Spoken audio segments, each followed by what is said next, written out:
बीच में क्या कर रहे हो? रात के 11 बजने जा रहे हैं और वैसे भी तुम्हें चलना नहीं है क्या? भाई साहब मैं तो तुम्हारे बिना कुछ कर ही नहीं सकता यार। चलो चलते हैं, जल्दी से बाहर निकलो। ओ, बिना तुम लोगों के तो मैं तो कुछ कर ही नहीं पाऊंगा। चलो चलते हैं। अरे रे रे रे रे रे रे रे, नाराज मत हो यार। इसके बिना तो मैं एक बार चला भी जाऊंगा, लेकिन तुम लोगों के बिना भाई मैं कुछ सोच ही नहीं सकता। फटाफट से निकलते हैं और आगे की जर्नी आपके साथ कंटिन्यू करते हैं। हे ब्यूटीफुल पीपल, नमस्ते, आदाब, की हाल चाल, सत श्री अकाल। चलिए आज अपनी जर्नी की स्टार्टिंग हम अपने होम टाउन झींझक से करते हैं। बाकी आज तक हमें कभी भी ऐसा मौका नहीं मिला हम अपने होम टाउन को कवर कर पाए, लेकिन आज मिला है तो इस मौके को मैं कभी गंवाना नहीं चाहूंगा, क्योंकि कानपुर सेंट्रल और इटावा जंक्शन के बीच में ये स्टेशन एक मेजर रोल प्ले करता है। बाकी बात की जाए तो इस स्टेशन पे मात्र 2 ही प्लेटफॉर्म बने हैं, लेकिन अनफॉर्चुनेटली ना तो यहाँ से कोई भी ट्रेन ओरिजिनेट होती है और ना तो कोई ट्रेन टर्मिनेट होती है। लेकिन ऑफिशियली इस स्टेशन पे 33 ट्रेन मतलब 33 ट्रेनों का ऑफिशियली हॉल्ट है, अप एंड डाउन दोनों मिला करके। बाकी आज हम अपनी जर्नी 14,113 देहरादून एक्सप्रेस में कंटिन्यू करने वाले हैं, जो कि अपने ऑन टाइम से पूरे 10 मिनट लेट चल रही है। बाकी अभी रात के 11:40 होने वाले हैं और हम बस अपनी ट्रेन का ही वेट कर रहे हैं, जो कि 11:45 की है, मतलब 11:45 की है। और बस 1-2 स्टेशन पीछे ही लगी हुई है और जल्दी अभी अपने प्लेटफॉर्म पे भी आने वाली है। बाकी बात की जाए, मेरे अलावा इस प्लेटफॉर्म को आपको कोई भी नहीं दिख रहा होगा मेरे अलावा। देखो सारे के सारे सूने पड़े हुए हैं। वैसे आज का ये व्लॉग थोड़ा सा ट्रेन लवर टाइप का होने वाला है। जो लोग खास करके ट्रेन में ज्यादा ट्रेवल करते हैं उन लोगों को ये व्लॉग काफी ज्यादा पसंद आएगा। जिस स्पीड से हमारी ट्रेन आ रही थी ऐसा लग रहा था भाई ये अपने अराइवल टाइम से पहले ही आ जाएगी, लेकिन अब 2 स्टेशन पीछे इतना गंदी तरीके से पीट रहे हैं कि अब अनाउंसमेंट हो रहा है। गाड़ी संख्या 1411 सूबेदारगंज देहरादून एक्सप्रेस सूबेदारगंज से चलकर इटावा, अलीगढ़ जंक्शन, मुरादाबाद, हरिद्वार के रास्ते देहरादून को जाने वाली कुछ ही समय में प्लेटफॉर्म क्रमांक 3 पर आ रही है। धन्यवाद।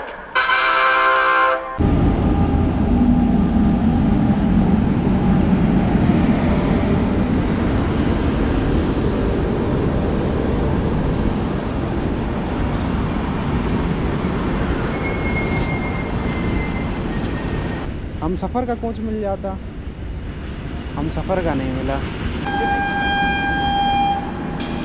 अब मैं जैसे ही कोच के अंदर एंट्री लेता हूँ, यहाँ सब पहले से ही अंधेरा वंधेरा करके सो रहे होते हैं, इसलिए अब मैं भी बिना देरी करते हुए सबसे पहले अपना बेड लगा लेता हूँ और उसके बाद फिर कहीं सोने की तैयारी करने में लग जाता हूँ। लेकिन अब मेरा सोना इतना भी आसान नहीं होता है, क्योंकि मेरी सीट पे ही एक पुलिस वाले भाई साहब बैठे होते हैं और उनके ना हटने पर मुझे मजबूरन बोलना पड़ता है, सर आप प्लीज कहीं दूसरी जगह शिफ्ट हो जाएंगे, सोना है मुझे। अब इतना सुनते ही वो तो हट जाते हैं, लेकिन मैंने सोचा था थोड़ी बहुत बहस होगी, लेकिन यहाँ तो कुछ हुई नहीं, इसलिए मैं भी फटाफट से पैर पसार कर सो जाता हूँ। अब हमारी देहरादून एक्सप्रेस ने बीच में 1-2 स्टेशन को स्किप भी किया और इटावा जंक्शन जैसे रेलवे स्टेशन पे रुकी भी, लेकिन मैं भीतर से बाहर नहीं आया। अब वैसे मन तो कर रहा था इस स्टेशन को कवर करने का, लेकिन ठंड होने की वजह से और लेट जाने की वजह से मैं नहीं बाहर आता हूँ। लेकिन क्रिएटर होने की वजह से कंटेंट बनाने का कीड़ा जरूर काट रहा होता है, इसलिए अंदर से ही रिकॉर्ड कर लेता हूँ और अब की बार मन को ही जीतने देता हूँ और फिर चुपचाप से सोने का निर्णय लेता हूँ। लेकिन तभी कुछ ऐसा होता है, मैं पिछले 1 घंटे से ट्राई कर रहा हूँ सोने का, लेकिन यहाँ पे इतने ज़्यादा खर्राटे चल रहे हैं भाई। कहीं इधर से आवाज़ आ रही है लेफ़्ट से,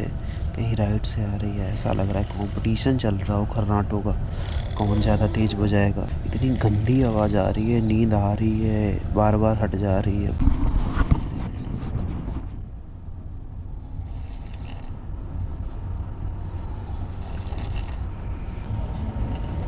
खैर ये सब तो चलता रहेगा। आप लोग रात में आए हुए इस सुनसान से स्टेशन का दीदार लो, बाकी हम मिलते हैं आपसे सीधा सुबह।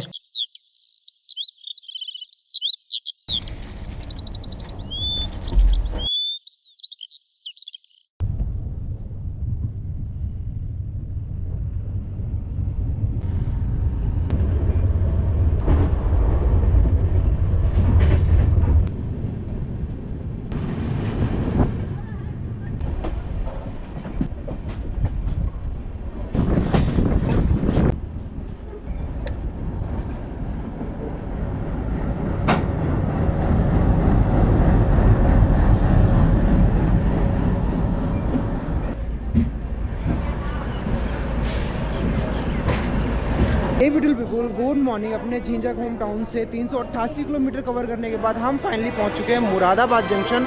और यहाँ पे पूरी की पूरी अपनी ट्रेन 1 घंटे डिले चल रही है। बाकी कवर करने की बात छोड़ दो, जितना ये इवनिंग में अर्ली आ रही थी उससे ज़्यादा भी ये लेट हो चुकी है। प्रीमियम ट्रेन होने के बावजूद भी इस ट्रेन को प्रायोरिटी इस रूट पर कुछ खास नहीं मिल रही है, लेकिन वॉशरूम की कंडीशन और बाकी साफ़ सफाई कंडीशन टॉप नॉच है। वो भी हम आपको अंदर चल के दिखाते हैं। बाकी इस रेलवे स्टेशन पर इस ट्रेन का मात्र 1 मिनट का ही होल्ड है, तो हॉकिंग हो चुकी है, जल्दी से निकलते हैं। बाकी आपको सारी चीज़ें हम ट्रेन में बताते हैं। साफ सफाई मेंटेनेंस टॉप नॉच है। वॉशरूम की कंडीशन आपको दिखाते हैं, ये देखिए।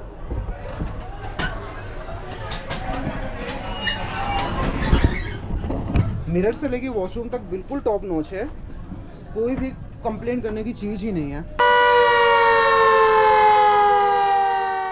मुरादाबाद से देखने वाले बंदे एक बार इस इमरजेंसी अलार्म का मतलब ज़रूर बताना, क्योंकि ये इमरजेंसी अलार्म बजने के बावजूद भी यहाँ पे कोई भी एक्टिविटी नहीं हुई है। मुझे नहीं लगता ये इमरजेंसी अलार्म है। अगर किसी को मतलब पता हो तो एक बार कमेंट करके ज़रूर बताना।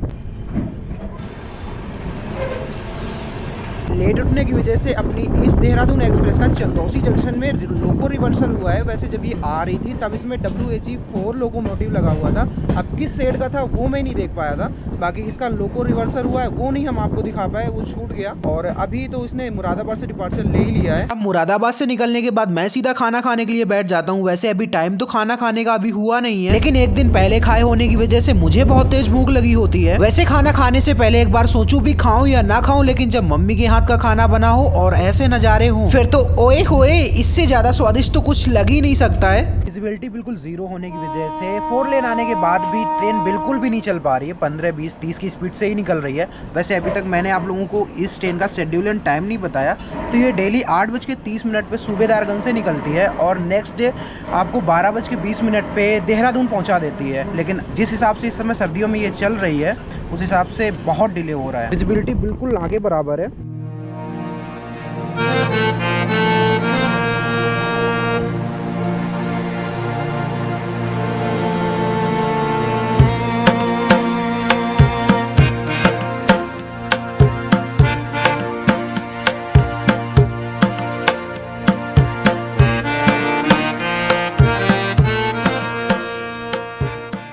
तो अभी अपनी ट्रेन 417 किलोमीटर कवर करने के बाद फाइनली कांठ रेलवे स्टेशन पहुंची है, जो कि फॉग से पूरा भरा पड़ा हुआ है।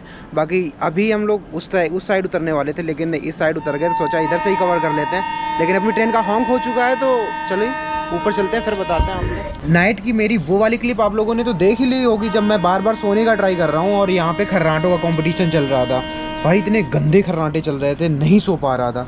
लिटरली मैं बार सोने की कोशिश कर रहा था, नींद आ रही थी, जा रही थी, और उसके कहीं 1.5-2 घंटे बाद मेरे को नींद आई। इधर हम लोगों की ट्रेन का अराइवल हुआ है और उधर सेवहारा में लोकल ट्रेन का भी अराइवल हुआ है। सेवहारा की ये लोकल ट्रेन है और सेवहारा में मेरा फर्स्ट टाइम होने वाला है, लेकिन अंडर कंस्ट्रक्शन के अंडर में है स्टेशन, तो अभी काफ़ी ज़्यादा इसमें कुछ बनना है। सेवहारा में भी मैं एक टाइम और आया था, लेकिन तब मैं नाइट में निकल गया था, मैं कवर नहीं कर पाया था और आज भी नहीं कवर कर पाऊँगा, क्योंकि बाहर इतना ज़्यादा ठंड हो रही है। भाई निकलने की हिम्मत नहीं हो रही कोच से बाहर, बहुत ज़्यादा फॉग है, ठंड बहुत ज़्यादा हो रही है। सेवहारा में मैंने फिर से ट्राई किया, लो बाहर से स्टेशन को कवर करते हैं, लेकिन नहीं कवर कर पाए, इतना ज़्यादा ठंडा है और डिपार्चर हो गया अपनी ट्रेन का। वैसे अपनी देहरादून एक्सप्रेस अलीगढ़ तक तो बिल्कुल ठीक आती है। अलीगढ़ के बाद ये बिल्कुल एक लोकल ट्रेन का फॉर्म ले लेती है, जगह जगह रुक कर चलती है। 2-2 स्टेशन के बाद इसके स्टॉपेज लगे हुए हैं और इतना गंदा फिर ये पिटती है, इतना गंदा पिटती है, नहीं हो पाता है कुछ भी। अब मुझे हरिद्वार उतर करके आगे बस भी अपनी पकड़नी थी चोपटा के लिए, अब नहीं लग रहा है मुझे नहीं पकड़ पाऊँगा। शेयरिंग टैक्सी वगैरह कैब वगैरह मिलती है तो अच्छी बात है, नहीं तो फिर आई थिंक मुझे हरिद्वार में ही स्टे लेना होगा आज का। देखते हैं कैसा क्या होता है। बाकी आज सबसे पहले तो मुझे यही लग रहा है कि आज शाम तक मैं कहीं हरिद्वार पहुंच पाऊंगा। इतना ज़्यादा कोहरा है उसमें, हम ना तो इनकी गलती मान सकते हैं, ना तो यहाँ की किसी की सिस्टम की भी गलती नहीं मान सकते हैं। नेचर है, नेचर के आगे किसका ही चल पाएगा। बाकी कोहरा बहुत तेज़ है, ठंडा बहुत तेज़ है। बाहर निकल के मैंने फिर भी शूट करने का, कवर करने का ट्राई किया था, नहीं कर पाऊँगा यार। जल्दी से अंदर चलते हैं, चुपचाप से बैठ जाते हैं चल के। वैसे अभी तक तो इस ट्रेन की सारी फैसिलिटी ठीक ठाक ही लग रही थी, लेकिन अभी इतना टाइम हो चुका है, 8:30 होने जा रहा है, कोई भी सफाई वफाई का कोई भी वेंडर अभी तक मुझे दिखा नहीं है। जैसे पेट्रोल पड़े हुए हैं सारे के सारे, और फर्श में जो भी गंदा पड़ा हुआ है सब ऐसे ही ऐसा पड़ा हुआ है। लेकिन एक चीज़ और मैंने नाइट में नहीं आप लोगों को बताई हुई थी इस ट्रेन के जितने भी पिलोज हैं, बेड रोल हैं, बेड शीट्स हैं भाई इतने गंदे पड़े हुए हैं और ऐसे के ऐसे ही सर्व किए गए हैं। कंबलों में तो बड़े बाल निकल रहे हैं, पिलोज वगैरह, कवर वगैरह इतने गंदे पड़े हुए हैं। मैंने उस टाइम तो कुछ नहीं किया, अपना एक मेरे पास 2 बेड रोल पड़े हुए तो मैंने कैसे भी करके वो अपना मैनेज कर लिया। लेकिन अब देखते हैं कोई वेंडर आता है नहीं आता। अगर नहीं आता है तो फिर से वही कंप्लेन वाला प्रोसेस देखते हैं, करनी पड़ेगी भाई। ये लोग ऐसे मानते ही नहीं है, क्या किया जाए। अभी तक देखो 8:30 हो गए, कोई भी वेंडर साफ़ सफाई वाला कुछ नहीं दिखा है। सारे के सारे बेड रोल ऐसे ही पड़े हुए हैं। थोड़ा सा अभी बोर्ड भी हुए थे 1-2 स्टेशन से, मुझे नहीं पता कहाँ से बोर्ड हुए थे, सब ऐसे ही पड़े हुए हैं। ये देखो सारे के सारे ऐसे ही गंदा पड़ा हुआ है। अंदर कोचेस में भी ऐसे ही गंदा पड़ा हुआ है। कंप्लेंट वगैरह होगी मे बी तभी ये सब सारी सफाई होगी। देखते हैं, वैसे कंप्लेंट इतनी जल्दी करूँगा नहीं, आधा 1 घंटा और वेट करता हूँ। अगर साफ़ सफाई होती है बहुत अच्छी बात, नहीं होती फिर देखते हैं। अब वैसे मुझे कंप्लेंट करने की ज़रूरत पड़ी नहीं, क्योंकि आधे घंटे बाद सारे के सारे वेंडर खुद साफ़ सफाई करने के लिए आ गए थे। तो लो जी, फाइनली 555 किलोमीटर का ट्रैवल कंप्लीट करने के बाद फाइनली अब पहुँच चुके हैं उत्तराखंड के हरिद्वार डिस्ट्रिक्ट में। और अब यहाँ से बस निकलना है हमें ओखीमठ के लिए या ओम रुद्रप्रयाग के लिए। अब देखते हैं कहाँ के लिए हमें कैसा व्हीकल मिलता है। वैसे अब लग तो नहीं रहा है मिलने वाला है, क्योंकि टाइम बहुत ज़्यादा हो चुका है, 11 के ऊपर हो चुका है। नहीं लग पा रहा है कि कोई मुझे व्हीकल मिल पाएगा। देखते हैं आज यहीं स्टे करना होगा या फिर कुछ मिल पाता है। बस बाहर निकलते हैं फिर देखते हैं। वैसे ट्राई किया हुआ था मैंने, जब मैं अपनी देहरादून एक्सप्रेस आई हुई थी झींझक में, तो हम सफ़र का मैंने कोच देखा हुआ था, बट वो मिल नहीं पाया यार। रिग्रेट हो रहा है उस चीज़ के लिए कि हम सफ़र का कोच एक बार मिल जाता। जो मेन स्ट्रगल होने वाला है ना, यहाँ पे होने वाला है। यहाँ से आपको कैब, शेयरिंग कैब या बस वगैरह जो ढूंढने का स्ट्रगल है वो अलग ही लेवल का होता है। एग्ज़िट तो ले लिया है, बाकी अब देखते हैं कहाँ कैसे मिलेगा। 1-2 हैं मेरे यहाँ पे ट्रैवल एजेंसीज़ वाले जिन्हें जानते हैं, बट देखते हैं किधर मिलता है। तो अभी हम लोग फाइनली हरिद्वार के जिमयू की लास्ट बस में आकर के बैठ चुके हैं, जो कि रुद्रप्रयाग तक केवल जाती है। इसके आगे ओखीमठ के लिए शेयरिंग कैब या टैक्सी ही हमको लेनी पड़ेगी। और ये वाली बस ये भी जाएगी ओखीमठ, लेकिन ये जाएगी मॉर्निंग में। रुद्रप्रयाग का इसमें रात को हॉल्ट रहेगा, रुद्रप्रयाग में ये स्टे करेगी। और इसकी यहाँ से निकलने की जो टाइमिंग है वो बड़ी गलत है। मतलब 12:30 बज चुके हैं और 12:30 या 1 बजे के अराउंड ये यहाँ से निकलेगी। और उसके बाद में तो फिर देखो कितने ही बजे हम लोग रुद्रप्रयाग पहुँच पाएंगे। और उसके बाद ओखीमठ, बट इतना हमें कंफर्म है आज हमें ओखीमठ में स्टे लेना पड़ेगा। चोपटा मुश्किल लग रहा है, क्योंकि बहुत लेट एक तो ट्रेन ने ही उतारा है, काफ़ी ज़्यादा लेट हो चुके हैं। उसके बाद में फिर ये लास्ट बस है GMU की, जिससे हम लोग जा रहे हैं। और ये सौभाग्य को भाई, किस्मत को, जो भी कहना है वो कह लो, जो हमें ये लास्ट बस मिल गई। अदरवाइज़ पता ही नहीं था, हमें तो यही लग रहा था कि हमें हरिद्वार में ही स्टे करना पड़ेगा। देखते हैं आगे क्या होगा, कैसे होगा।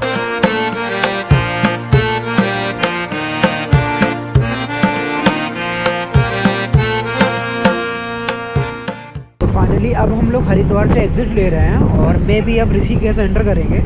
मुझे यहाँ का शेड्यूल तो पता है नहीं, लेकिन आई थिंक ऋषिकेश एंटर करेंगे, क्योंकि मैंने मैप में जैसा देखा था उसी के हिसाब से बस भी चल रही है। बाकी बस के जो अपने ड्राइवर हैं मोहित भैया हैं, और उन्हें हम पहले से ही जानते हैं। तो देखते हैं, अगर आगे उनसे बात करना चाहेंगे तो वहीं जाके बैठेंगे और उनसे बात करेंगे। फिर पूरा वो शेड्यूल बता देंगे बस किधर से किधर जाएगी।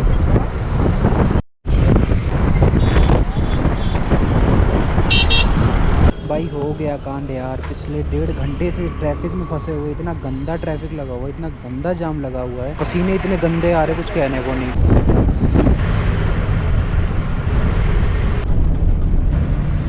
भाई एक और मेरा पर्सनल ओपिनियन ले लो, अगर नए बंदे हो, पहाड़ पे ज़्यादा आए नहीं हो, ज़्यादा चलते नहीं हो पहाड़ों पे, तो भाई तुम 40 से 50 किलोमीटर एक दिन में ज़्यादा ट्रैवल करना नहीं। इससे मेरे से पूछो क्या हालत इन लोगों ने करके रखी है। भाई बस वाले ने ऐसी गाड़ी चलाई, मैं अभी खड़ा भी हो रहा हूँ ना, तो मेरे माइंड में बस ऐसे ही घूम सा रहा है गोल गोल।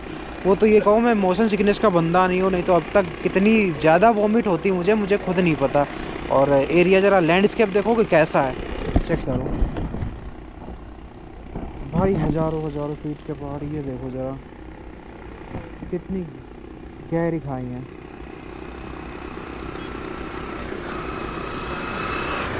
और वैसे भी अभी हरिद्वार के ट्रैफिक से बाहर निकल के आए थे, बचा कुचा यहाँ पे भी थोड़ा सा वो देखो काम चल रहा है, वो सामने काम चल रहा है, तो उसकी वजह से 1 वे ट्रैफिक हो गया है। अभी दोनों तरफ से ट्रैफिक रुका हुआ है। उस तरफ आने वाली गाड़ियाँ, नीचे आने वाली गाड़ियाँ वहाँ खड़ी हैं, और ये अपनी सारी यहाँ खड़ी हैं। और यहाँ नीचे से और कोई नदी नहीं है, अपनी गंगा माता ही है, गंगा नदी है नीचे से।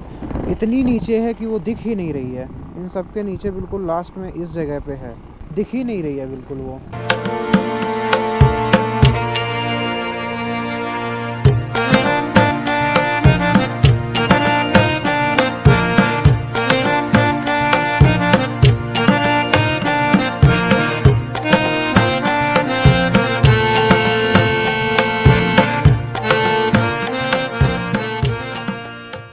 फाइनली हम लोग रुद्रप्रयाग पहुंच चुके हैं और मैंने फटाफट से एक जल्दी से रूम ले लिया है रुद्रप्रयाग में ही, क्योंकि टाइम बहुत हो चुका है। 8 बज चुके हैं, 8:08 हो चुके हैं। और मैं एक अपने पर्सनल एक्सपीरियंस से आपको एक ओपिनियन देना चाहूँगा।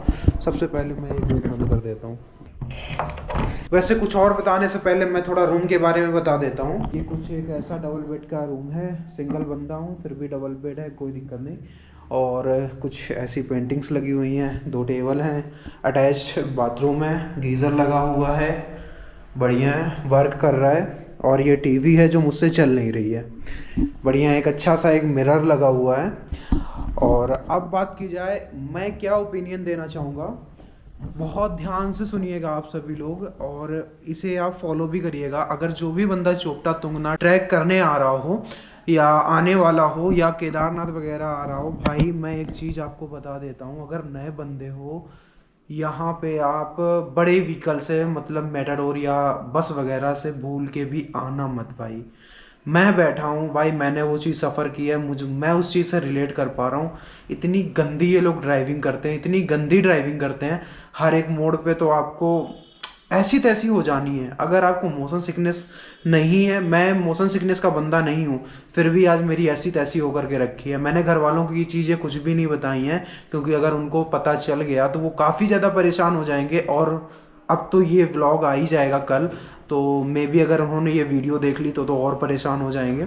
क्योंकि मैं मोशन सिकनेस का बंदा नहीं हूँ, मुझे मोशन सिकनेस नहीं है, फिर भी मैंने लास्ट टाइम इतनी वॉमिट की बस में, कुछ कहने को नहीं।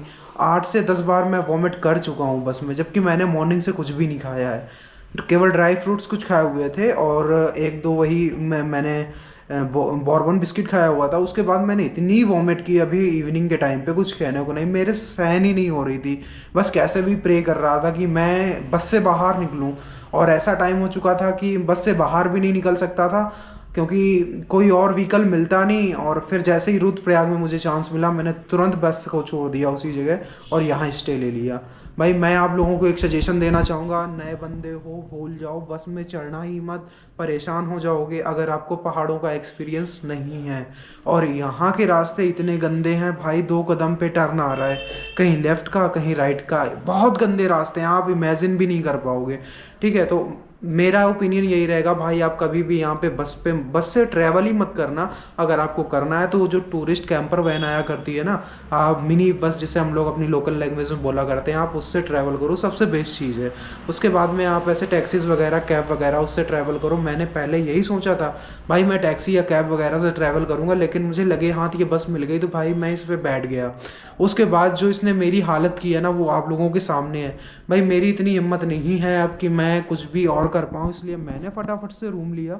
वो देखो ये दोनों बैग रखे हुए हैं, ये बैग रखे, अपना सारा सामान, अपनी पूरा शरीर को खाली किया, हाथ मुँह धो करके आया। और आपको ये चीज़ मुझे बतानी ज़रूरी लगी तो आप लोगों को मैंने ये चीज़ बता दी। अब मैं खाना तक नहीं खाऊंगा, सीधे सो जाऊंगा अब। ठीक है, अब बस यही चीज़ मुझे बतानी थी भाई, भूल के भी मत आना। और मॉर्निंग में मुझे यहाँ से ओखीमठ जाना है, वही समथिंग 5 या 5:30 बजे मुझे मिलेंगी। एक चीज़ और, अगर आप लोग हरिद्वार या ऋषिकेश से आ रहे हो, बजट ठीक ठाक है, ठीक है, अब बजट का कोई इशू नहीं है, तो भाई सबसे अच्छी चीज़ मैं आप लोगों को बता रहा हूँ, आप बाइक या स्कूटी वगैरह रेंट कर लो, उससे चले आओ, सबसे बेस्ट चीज़ है।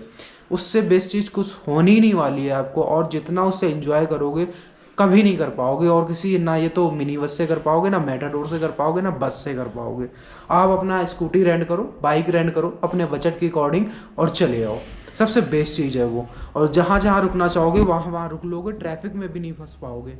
ठीक है, बाकी अब मैं कुछ ज़्यादा नहीं बोलूँगा भाई, मुझे लेटना है, सोना है, और बस मॉर्निंग में उठते हैं, फिर आपसे मिलते हैं और इस व्लॉग को यहीं पे एंड करते हैं। बाकी आज के लिए बस इतना ही। आगे की जर्नी के लिए इससे नेक्स्ट वाला व्लॉग आएगा, जो यहाँ से ओखीमठ और उसके बाद चोपटा वगैरह, तुंगनाथ वगैरह का ट्रैक होगा, वहाँ से वो सीरीज़ पूरी आएगी। बाकी ये यहीं पे एंड करते हैं भाई, मैं बहुत थक गया हूँ।